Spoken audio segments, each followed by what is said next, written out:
Friends, நான் உங்கள் GS family. எல்லோரும் நல்லா இருக்கீங்களா? எங்களுக்கு தொடர்ந்து சப்போர்ட் பண்ணுறவங்க, ஆதரவு கொடுக்குறவங்க எல்லாருக்குமே ரொம்ப நன்றிங்க. எங்கள் வீடியோஸ் பிடிச்சிருக்கான்றதை கமெண்ட் பாக்ஸில் கமெண்ட் பண்ணுங்கள். நான் செய்கிற மெத்தடு, என்னுடைய இந்த ஐட்டம் எல்லாம் செஞ்சு காட்டுறதெல்லாம் நல்லா இருக்குன்றது சொல்லுங்கள். பார்த்திங்கன்னா இன்றைக்கி நான் என்ன டிஷ்ஷு செய்ய போகிறேன்னா, ஆல்ரெடி நான் சத்து மாவு ஹெல்த் ட்ரிங்க் காமிச்சிருப்பேன். பொடி எப்படி ரெடி பண்ணுறேன், எத்தனை ஐட்டம் போட்டிருக்கிறேன்றதை ஏற்கனவே நான் வீடியோ போட்டிருக்கிறேன். கிட்டத்தட்ட 62 ஐட்டத்துக்கு மேலே போடுறேங்க. அதுலேயே நட்ஸு, சீட்ஸு, இந்த கிரேப்ஸ் இல்லாமல் நான் சத்து மாவுத்துக்கு 45 ஐட்டம் போட்டு சத்து மாவு ரெடி பண்ணுறேங்க. இதில் தோசை, இட்லி, அதுக்கப்புறம் பார்த்திங்கன்னா அடை மாதிரி முருங்கைக்கீரை போட்டு அடை மாதிரி இதில் சுட்டுக்கலாம், பணியாரம் சுட்டுக்கலாம்.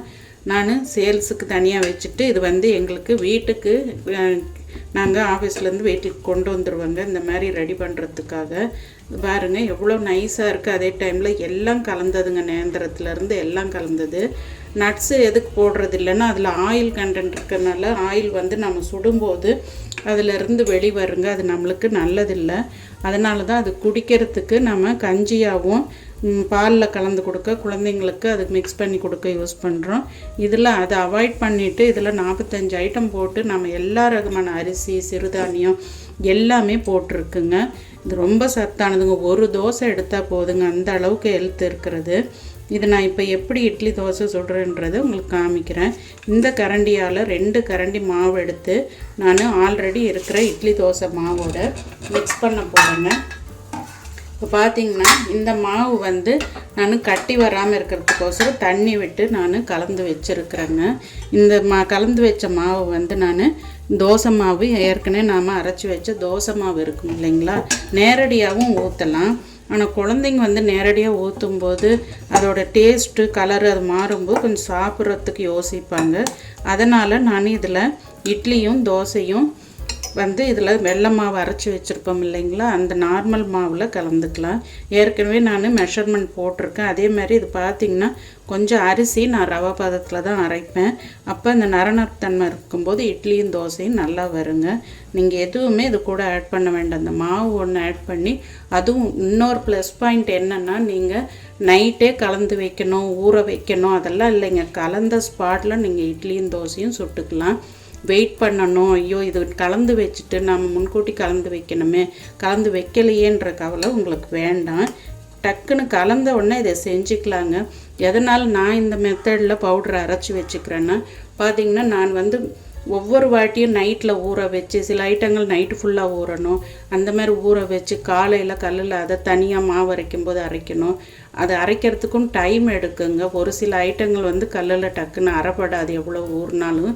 அதுக்கப்புறம் பார்த்திங்கன்னா அந்த மாவு நம்ம 2 நாளைக்கு மேலே ஃப்ரிட்ஜில் ஸ்டோர் பண்ண முடியாது, புளிப்புத்தன்மையோடு நுரைச்சிட்டு வந்துடும்.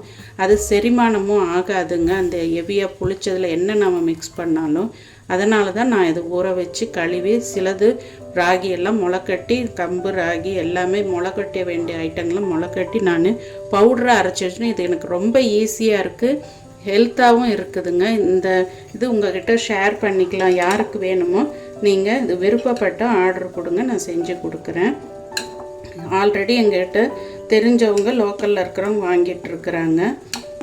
சரி, உங்களுக்கும் தெரியப்படுத்தலை, அது செஞ்சும் காட்டிடலான்ட்டு தாங்க. இப்போ இந்த மாவை இதோட கலந்துக்கலாம். இது பபுள்ஸ் வரக்கூடாது, அந்த மாதிரி உருண்டைகள் இருக்கக்கூடாதுன்னு தான் நான் இந்த மாதிரி கலந்து வச்சுக்கிறேங்க. எங்கள் வீட்டுக்கு தகுந்த மாதிரி நான் மாவோட அளவு எடுத்துருக்கிறேன். உங்களுக்கே தெரியும், சத்து மாவு 1 ஸ்பூன் எடுத்தாலே அளவு அதிகமாக வந்துடும்ன்ட்டு.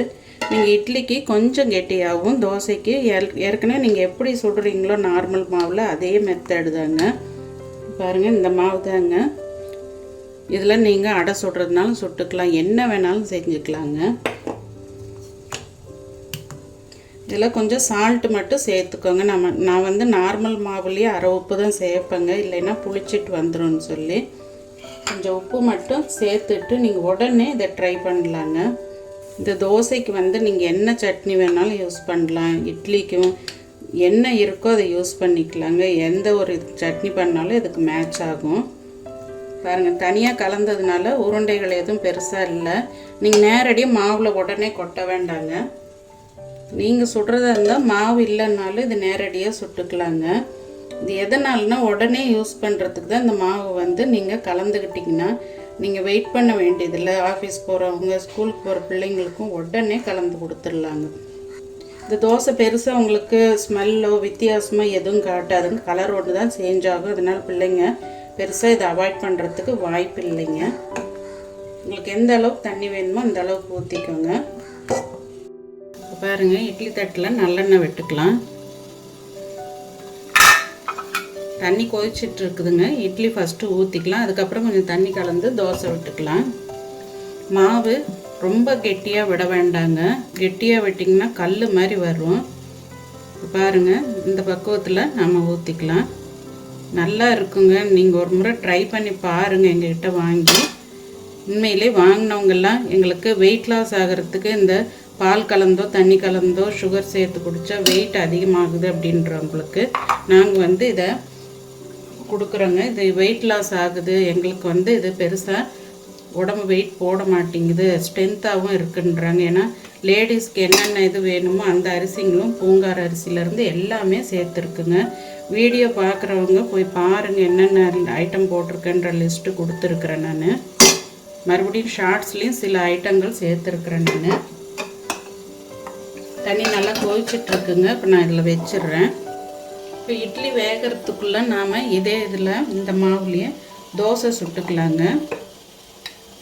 இப்போ கல் நல்லா ஹீட் ஆகிடுச்சு. உங்களுக்கு எப்படி வேணுமோ, மெலிசா வேணுமோ இல்லை கெட்டியாக வேணுமோ, எப்படி வேணுமோ நீங்கள் ஊற்றிக்கலாம். உங்களுடைய விருப்பம்தாங்க. புதுசாக வாங்கின கல்லுங்க இது, நான்ஸ்டிக்கு. நான் முக்கால்வாசி சில நேரங்களில் சண்டேஸில் தான் இந்த மாதிரி சத்தான ஐட்டம்லாம் செய்யறதுங்க. அப்போ தான் அவங்க கொஞ்சம் ரிலாக்ஸாக எடுத்துக்குவாங்க. ஸ்கூலுக்கு போகிற டைமில் வந்து உங்களுக்கு ரொம்பவும் அவசரத்தில் நம்ம என்ன தான் ஸ்ட்ரென்த்தாக என்ன ஒரு கஷ்டப்பட்டு செஞ்சு கொடுத்தாலும் அரைகுறையமாக தான் சாப்பிடுவாங்க.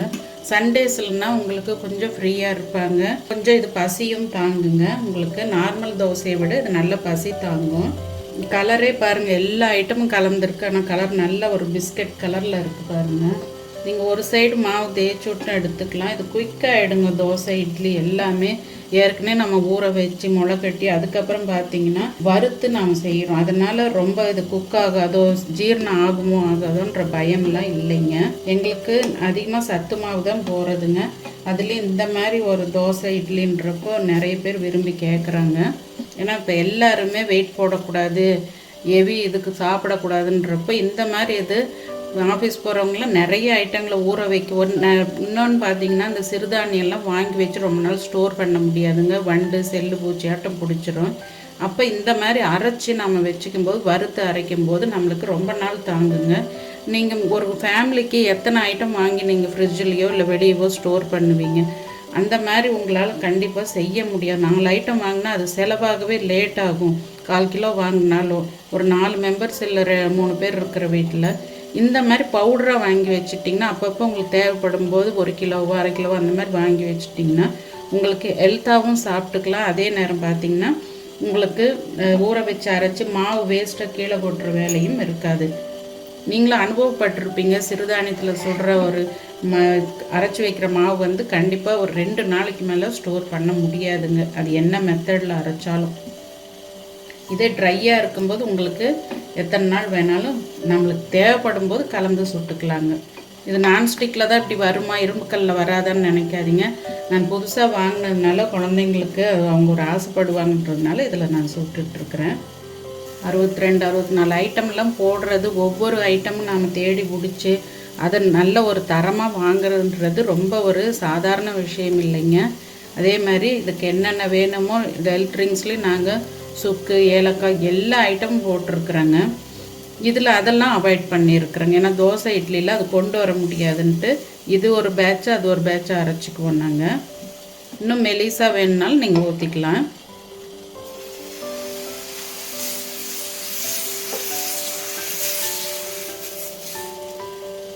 சும்மா கொஞ்சமாக ஆயில் விட்டுக்கலாங்க. நிறைய பேர் மாவு கொடுக்குறது பார்த்திங்கன்னா நைட்டு கலந்து வைக்கணும் அப்படின்வாங்க. நைட்டெல்லாம் கலக்க வேண்டியது இல்லைங்க. இப்போ நான் உங்கள் கண்ணதில் தானே கலந்ததை உடனே நான் போட்டுட்ருக்குறேன். கண்டிப்பாக இது புளிக்காமலையோ செரிமானம் ஆகாமலே இருக்காது. வறுத்து அரைச்சதுனால டக்குன்னு உங்களுக்கு அந்த பதம் வந்துடுங்க. யாருக்காவது வேணும்னாலும் ஆர்டர் கொடுங்க, வாட்ஸ்அப் நம்பர் கொடுக்குறேன். உங்களுக்கு கேட்ட ஒரு வாரத்துக்குள்ளே உங்களுக்கு கிடச்சிருங்க. ஏன்னா நாங்கள் ரொம்ப ஸ்டாக்கெல்லாம் வைக்கிறது இல்லைங்க. ஃப்ரெஷ்ஷாக ஒரு வாரம் நாங்கள் டிஸ்பேச் பண்ணிவிட்டு அடுத்து இன்னொரு செட்டு வந்து நாங்கள் அரைச்சி அப்படி தான் கொடுத்துட்ருக்குறோங்க. பாருங்கள் இட்லி வெந்துருச்சான்னு பார்ப்போம். நம்மளுக்கு ஒட்டலை பாருங்கள், வெந்துருச்சு. நம்ம ஸ்டவ் ஆஃப் பண்ணிவிட்டு எடுத்துடலாம்.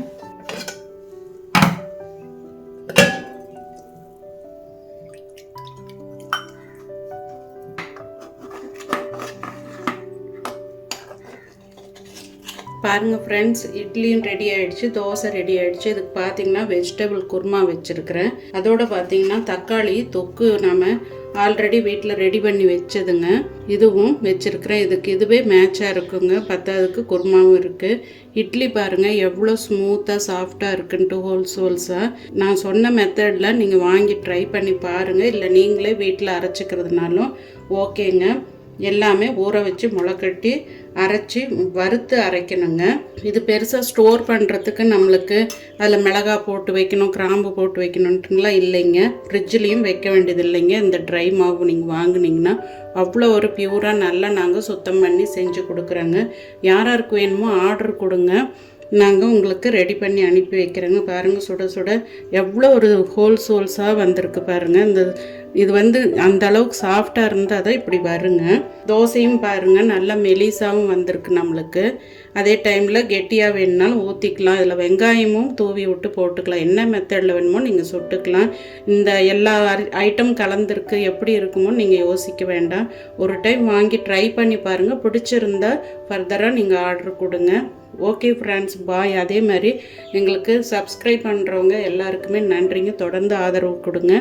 எங்களோட வீடியோஸ் பிடிச்சிருக்கான்றதை கமெண்டில் ப்ளஸ் ஆர் மைனஸை சொல்லுங்கள். லைக் பண்ணுங்கள், ஷேர் பண்ணுங்கள். அடுத்த வீடியோவில் பார்ப்போம். பாய்.